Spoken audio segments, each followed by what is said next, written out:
લોક જાગૃતિ અભિયાન 2025 ની અંદર તમામ દર્શક મિત્રોનું હાર્દિક સ્વાગત છે। આજનો વિષય છે શિક્ષણ, અંધશ્રદ્ધા અને કુરિવાજો। આજ ગુજરાતની અંદર ને પણ સમગ્ર હિન્દુસ્તાનની અંદર જો સૌથી મોટો કોઈ પ્રશ્ન હોય તો એ શિક્ષણનો છે।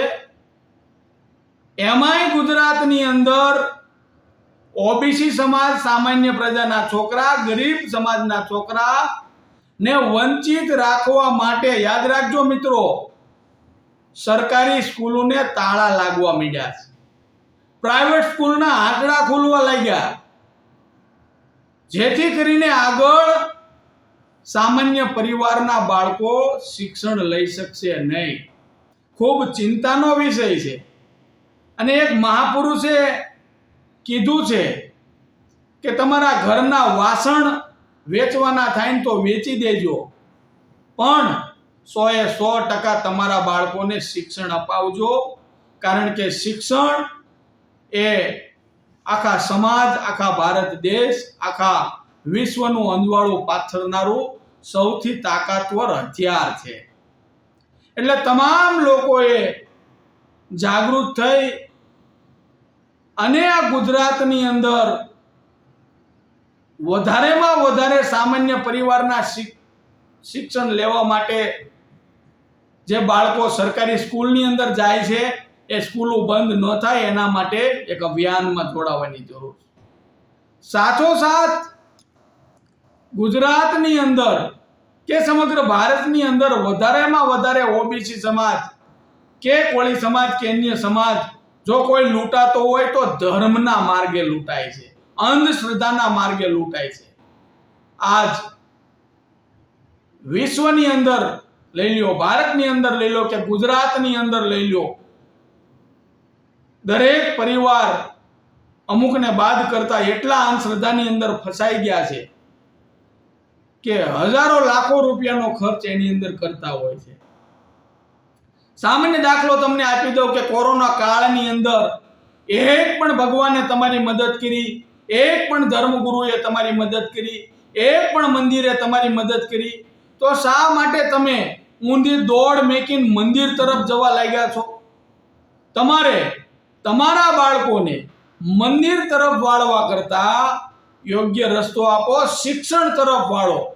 અને જ્યાં પણ જે વિસ્તારની અંદર, જે પણ સમાજની અંદર વધુમાં વધુ ધાર્મિકતાનું જેને ભૂત વળગ્યું હોય એ સમાજનું 100% પતન થાય છે। એટલા માટે માત્ર ને માત્ર સામાન્ય પ્રજા, ગરીબ પ્રજાને લૂંટવા માટે આજે ધર્મના વાડા જે કરવામાં આવ્યા છે, ધાર્મિક સંસ્થાઓ, ધાર્મિક મંદિરો બનાવવામાં આવ્યા છે, મોટા મોટા જ્ઞાન પંડિતો નીકળી ગયા છે, તે આ તમામ જ્ઞાનીઓ માત્ર ને માત્ર લોકોને લૂંટવા સિવાય કોઈ કાર્ય કરતા નથી। સામાન્ય પ્રજાએ 100% આની અંદર વિચાર કરવો જોઈએ અને વિમર્શ કરવો જોઈએ। બીજું, અંધશ્રદ્ધા અને કુરિવાજો, જે એજ્યુકેટેડ લોકો છે તો 100% અનેક પ્રકારના કુરિવાજો કે અંધશ્રદ્ધાની અંદર અમુક અંશે પાછા વળ્યા છે, પણ સામાન્ય પ્રજા છે, જે ગરીબ છે, જે પછાત છે, એને સામાન્ય રીતે તાવ આવે તોય દાણા જોવરાવા વયા જાય, પગ ભાંગે તોય દોરા ધાગા કરવા વયા જાય।